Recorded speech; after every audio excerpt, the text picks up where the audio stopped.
Hello everyone, graph theory मा हामीसँग आज न्यू टपिक छ that is minimal spanning tree. Tree भनेको के हो हामीलाई अलरेडी थाहा छ। द ग्राफ विथआउट साइकल और without having circuit is called a tree. And spanning tree भनेको सब graph of the connected graph which doesn't contain any cycle, that's called spanning tree. So अब मिनिमल स्पैनिङ ट्री भनेको चाहिँ a minimal spanning tree for a connected weighted graph। यसमा चाहिँ condition के आयो, एउटा weighted graph मा चाहिँ हामी मिनिमल स्पैनिङ ट्री काउन्ट गर्छौं। is defined as the spanning tree T which has smallest possible weight। भनेको we can have multiple spanning tree from a single connected graph। त्यो हामीलाई अलरेडी थाहा छ, एउटा कनेक्टेड ग्राफ मा चाहिँ मल्टिपल स्पैनिङ ट्री हुन सक्छ। बट मिनिमल स्पैनिङ ट्री भनेको यस्तो स्पैनिङ ट्री हो कनेक्टेड ग्राफको जसमा चाहिँ जुन हाम्रो ट्रीको वेट हुन्छ त्यो चाहिँ सबैभन्दा मिनिमल हुन्छ। सो वेटेड ग्राफ दिन्छ हामीसँग। हामीले सबैभन्दा कम वेटको, कम पोसिबल वेटको चाहिँ जुन स्पैनिङ ट्री भन्न सक्छ त्यो ट्री चाहिँ हाम्रो मिनिमल स्पैनिङ ट्री हो। इट मिन्स त्यसमा जति पनि ट्री हुन्छ, सपोज WT अरु पनि धेरै हुन्छ। अब यो एउटा स्पैनिङ ट्री भयो, WT1 T2 गर्दै मिनिमम हामी चाहिँ के गरिन्छ, सबै ट्रीको बीचमा कम्पेयर गर्दाखेरि सबैभन्दा लिस्ट वेट, सबैभन्दा कम वेट भएको चाहिँ हाम्रो के हुन्छ, मिनिमल स्पैनिङ ट्री हुन्छ। अब how to find minimal spanning tree. Let us suppose हामीसँग एउटा ग्राफ छ जसमा चाहिँ कनेक्टेड ग्राफ छ जसमा वेट दिएको छ। कनेक्टेड भनेको यहाँ जुनसुकै भर्टेक्समा जानलाई पनि हामीलाई पाथ छ। एबाट डी मा जाम भने डी छ, डी मा जान यताबाट F E D, D E मा जानलाई पनि पाथ छ, सी मा जानलाई पाथ, डी बाट एफ मा आउनलाई वे छ। सो अब हामी यसमा कसरी चाहिँ हामी यो हाउ टु सोल्भ। फर्स्टमा हामी एजहरु यहाँ जुन एज छ त्यो लेखौं विथ त्यो एजको चाहिँ वेट। AB को वेट 1 छ, सेम वेट भएको फर्स्टमा लेखौं। यो भर्टेक्स गयो, AD को 1 छ, यो भर्टेक्स पनि गयो। देन BC को 2 छ, भर्टेक्स गयो। 2CD भर्टेक्स को 2 छ, CD एज को। देन 3 AF को 3 छ, AE को 3 छ, FE को 3। देन 4 कुन छ, BE4, AC4।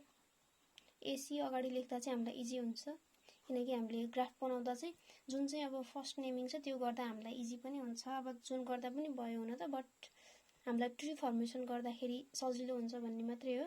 देन ED को पनि 4 छ। अब रिमेनिङ भनेको हामीसँग FD यसको 5 छ। देन अब हामीलाई स्पैनिङ ट्री भनेको हामीलाई थाहा छ, it should contain all vertex of the given connected graph but no cycle हुन भएन।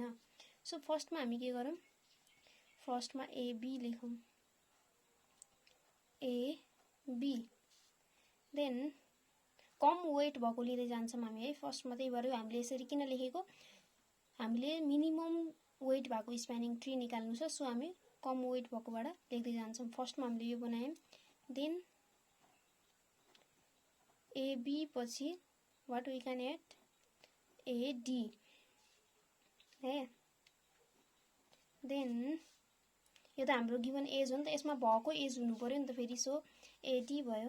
अब A B D then BC को 2 छ, सो B बाट C गरौँ। Then A B C D।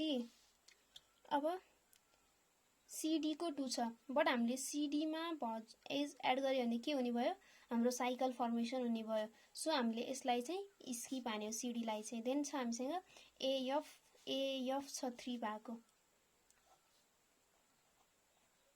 AF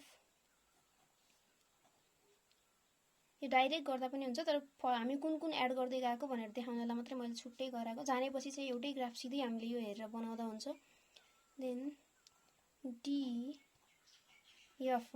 अब AE को 3 छ, E ले हाम्रो साइकल फर्मेसन गर्दैन, सो हामी के गरौँ AE। अब हामीसँग के भयो,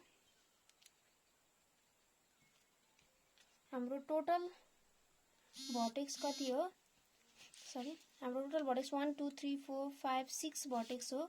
1 2 3 4 5 6 भर्टेक्स आयो। There is no cycle, cycle पनि छैन, एन्ड ग्राफ पनि कनेक्टेड छ। सो यो हाम्रो के भयो, रिक्वायर्ड ट्री भयो। अब यसको वेट कति भयो त, वेट अफ स्प्यानिङ ट्री, हाम्रो मिनिमल स्प्यानिङ ट्री को वेट कति भयो, AB को वेट 1 छ, BC को वेट 2 छ, AD को वेट 1 छ, AF को 3, सो 10 भयो।